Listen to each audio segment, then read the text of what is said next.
In this video, we will learn about C++ network programming, and before starting with that, we will look at this workflow over here, which is basically indicating the Serversocket workflow. We know that to instantiate a connection between a server and a client, we need a server socket and a client socket.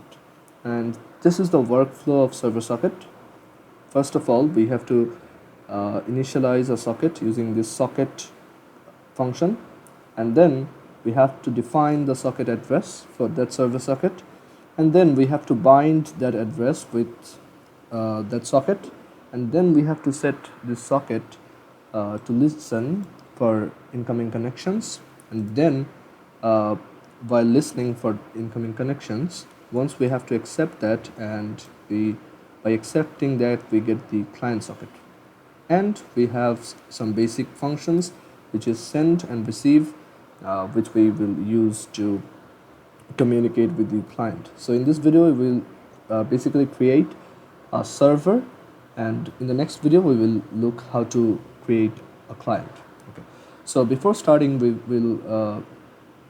will see this diagram, which basically indicates a basic network where we have a server. This is a server, and every server has every device in a network has an IP address. So this is its IP address, and a server has various ports. These ports are every port of this has a specific number assigned to it, and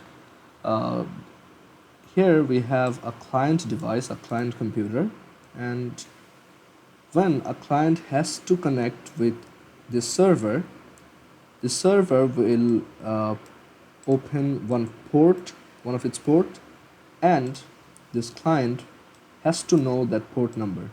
Okay, and using that port number, this client will connect with this server, and here at this port there is a socket called server socket. You can think these server sockets as logical devices, or you can just think this as a number, as an integer number, which is used to communicate between the client, and each client will have a client socket, and using this client socket, a server will send some data to the client, and the client will receive those, and the client can also send some data to the server, and the server will receive those data from this client socket. So this client socket is basically a pipeline through which client and server will communicate, and a server can also connect with multiple servers, multiple clients. Here we have one client, and we can also have multiple clients. So one port can accept multiple clients too, and there are several ports in a computer, so in a server computer. So we'll see how to create a server first, and then in the next video we will see how to create a client. Okay, so to get started, we start this Visual Studio 2019, and we will create a new project. Click here and select empty project from C++ section. Click on next. Give this project a name. We will name this server X. We'll name this server X. Then click on create.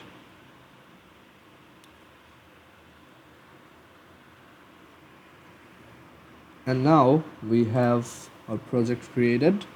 So first of all, we will have to add a C++ source file. So right click here, add new item, click on C++ file, name this main.cpp, add. So now we are ready to write some codes, and to start with, we will import the IO stream, and then we use the global namespace std, and then int main return 0. So this is a basic C++ code we all know, and to work with networks in Windows operating systems, we have to use the Windows networking library, which is WS2 TCP/IP dot H. This is the Windows networking library, WS2 TCP/IP dot H, and we have to import another external library, which we can import in this way: #pragma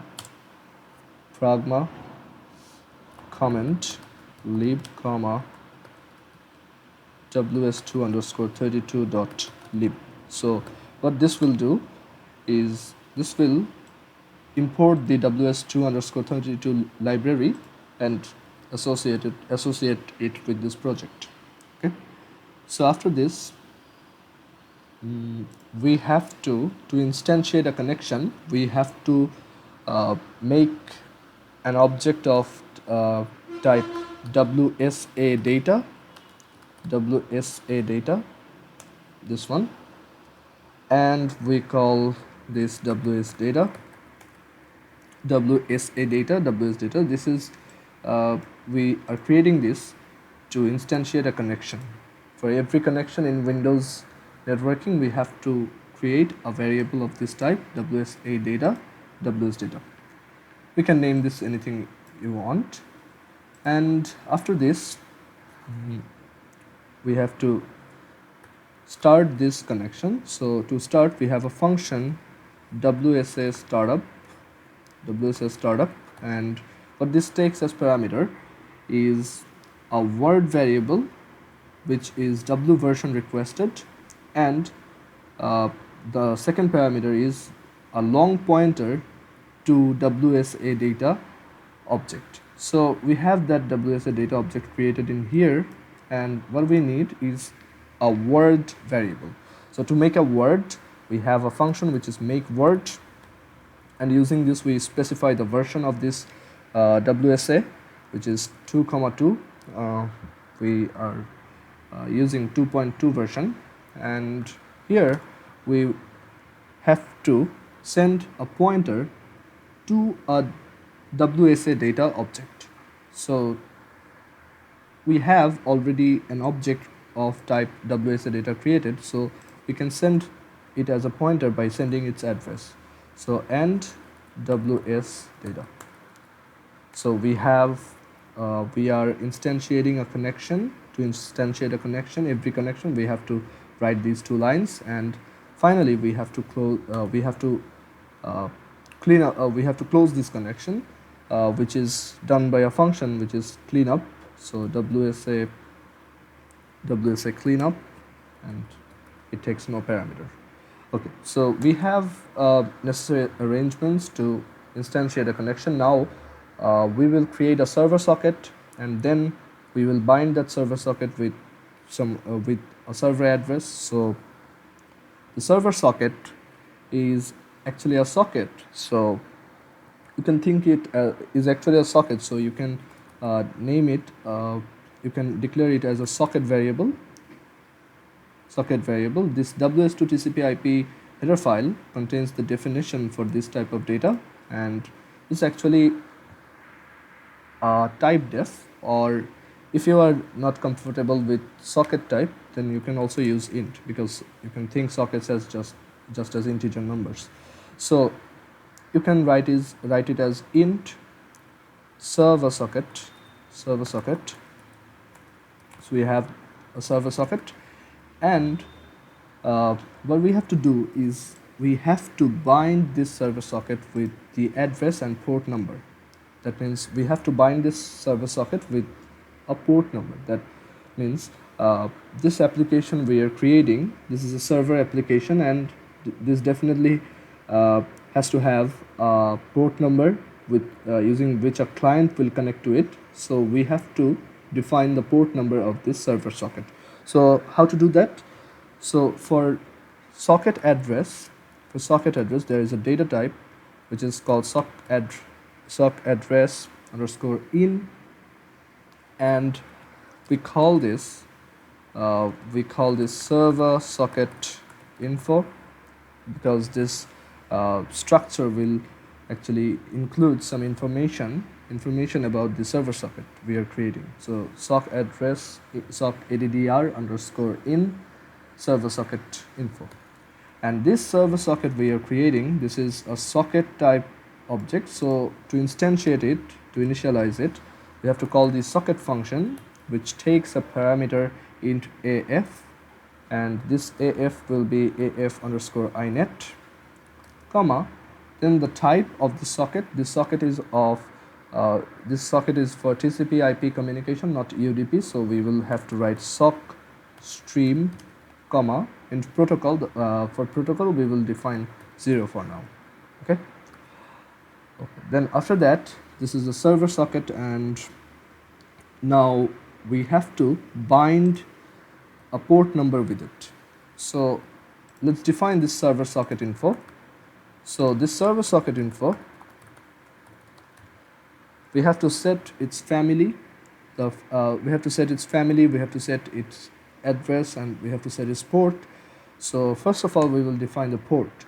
So serversocket info.syn port, syn underscore port, that's the field variable which contains the port number, and this port number we can enter any integer number, but it's better to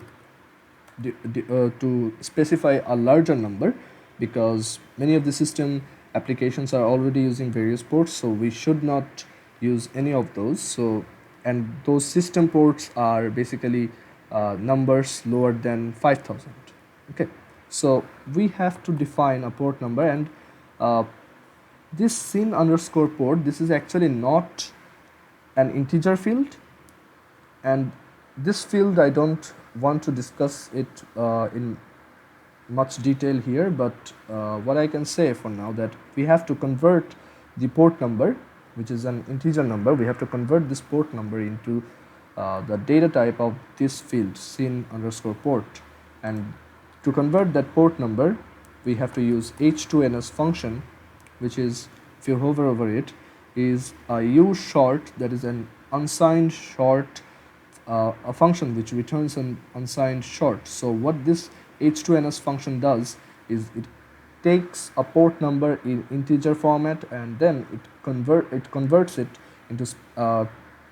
into correct byte format that is required for this server socket info, and it converts it into an unsigned short variable. So h2ns, and here in the parameter we have to specify the port number, and for this we will declare a port number over here, int port, and I will define it as 8907. say, and after this we have to specify the family of this server socket, which is af inet and server socket info dot. Now we have to specify the address. So here we have to specify this field, syn underscore addr, and this field has some subfields. We have to specify one of those subfields. So we again press dot, and then capital S underscore un, and then again dot, and then this is the final field we want to define, which is capital S underscore addr. So we double click it, and this equals we actually have to the address will be decided by the system itself, and that for a local computer, that is your local IP address, but we don't have to type that in. What we have to do is we have to write inet address, sorry, not this one, if inet, sorry, not this one, inet ddr.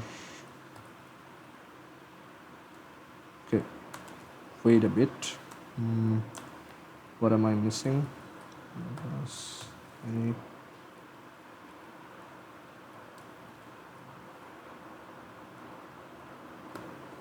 Maybe this one.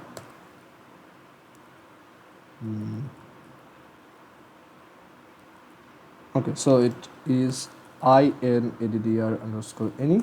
So we have specified the port number, the family of this server socket, and we have also specified the address, which is the local IP address we have. And now we have to bind the server socket to this information. That is, we have to say that this server socket is binded to this address. The server socket has these characteristics, which are port, the family, and the address. So how do we do that? We will call bind, and what it takes is the first parameter is a socket. So we have the server socket, and the second parameter is the socket address, which we had named Serversocket Info. So we have to pass that in. But here you can see that the second parameter is const sock addr star name. That means it is taking our socket address type data in pointer format. So we have to send the pointer to it. So, and this data type is sock addr, not sock addr underscore in. So we have to cast it to sock addr star, and we have the socket, the server socket info. Done. And why this is not working, let me see. Oh, that there shouldn't be any underscore. Sorry. So sock addr star. So we are casting this to sock addr pointer, and since this is a pointer, we have to give a and sign and serversocket info, comma. The third parameter is the size of this structure variable. So the size of this will be size of serversocket info. So this is it. So this is we are binding serversocket to this serversocket info address. So we are specifying these fields. We are assigning these fields to this server socket. Okay, now we have to listen for incoming connections, and to listen for incoming connections we will use this function listen, and what it takes as the first parameter is a server socket, and the second parameter is backlog, which basically means how many connections you want to you can accept as maximum.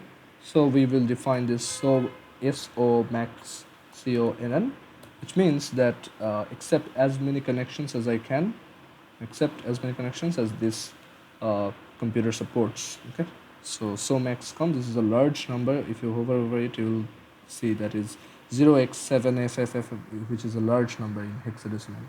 So after listening to ports, so this statement over here, this sets the server socket to listen for incoming connections. So once we have gotten a connection from a client, what we will do, we will accept that connection, and by accepting that we will get hold to the client socket.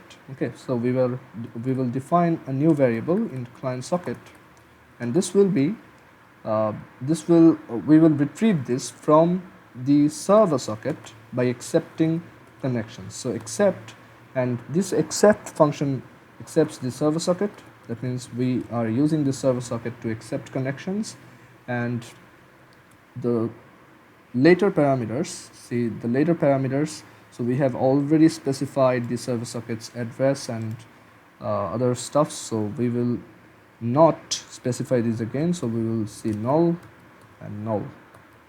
Okay, so this statement over here will cause the program to wait for until a connection is found, and once that connection is found, this will return a client socket, and we will store this in this variable over here in client socket.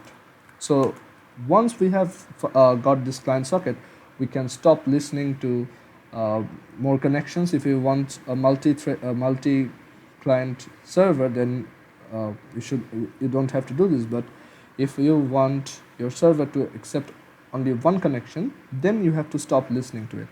So how do I stop listening to it? So there is a function. There's a function which is, we can just close this socket. We can close this server socket, or we can also stop listening to it. So we will stop this server socket. We don't want to listen anymore once we have gotten one connection. So we can close that server socket down, and to close that we have a function which is close socket server socket. So this will close the server socket. We don't need that now, because to perform a communication we only need this client socket, because once we have this client socket initialized, then the server can send data and can also receive data. Same applies for the client. It can also send data and apply and receive data. So after we have closed the socket, now we have this client socket and we can use it to communicate with client. So what we want to create, a basic echo server that will receive a text from the client and will echo it back to that client. Okay, just the same message, maybe we will modify it a bit, and then we will send this text back to the client. So how do we do that? So to do that, we will create an infinite loop, because we want the connection to be running while true. And in each iteration, what we will do is we will look for any data if any data is sent from the client. So to receive data from the client, we have a function which is called receive, which is written as recv, and this receive function actually receives data from the client and stores it into a character buffer. So we don't have any buffer created yet, so what we will do is we will create a character array and we will name that buff, and this character array can have 4096 characters. That means almost 4 kilobytes of data. 4 kilobytes of data can be received at once, and now we can call, and in each iteration what we will do is we will initialize every character. We will set every character of this character buffer with null characters, so that when working with strings we don't have to face any problem. So we can do that also here, but for every iteration we will have to do that, so that no data is overlapped or the data do not create a mess. So what we'll do is we will memset this. You can use memset buff 0 size of buff to initialize every character of this character buffer using 0, and or as an alternative we can also do this. We can use the zero memory function, which does the same thing. The zero memory will take the array and its size, so size of buff. So this will also do the same thing as this one. So we will use zero memory because it looks neat. And after that what we have to do is now we have to receive the data from the client socket. So we will call receive function, and this receive function has a return type of integer. That means this receive function will return an integer. So what will it return? The receive function returns an integer, which is basically if the data transmission is successful, then the receive function will return the number of bytes it has received. Otherwise, if the connection has gracefully closed, if the connection has closed perfectly, then it will return 0. You can look on internet to know more details about it. So This receive function over here will return basically the size of bytes it has received. So we can store that into a variable to do some basic error checking. And this project we are making, we are not performing any type of error checking. That I just wanted to keep it simple, and we are assuming that there will be no error in this project, in this connection, so we didn't perform any of those error checking. However, so we have another variable which is int size of received bytes. Received bytes will be equal to receive function. Receive function takes as parameter a socket, which is the client socket, because we are using this client socket to receive data, and a character buffer, which is buff in our case, and the length of the buffer we will specify is size of buff, length of the buffer, how many characters we want to receive, and then the flags. This flag will be 0. Okay. So now we have this function will wait until it receives some data from the server, and once it has received, it will store it in the buffer character array, and it will also return the size of received bytes. So we will perform this check. If size of received bytes is equal to 0, we will say that cout client disconnected. The client has disconnected from the connection, and we will break from the loop. And if the size of received bytes is not equal to 0, that means we have received some data, now it's time to echo back.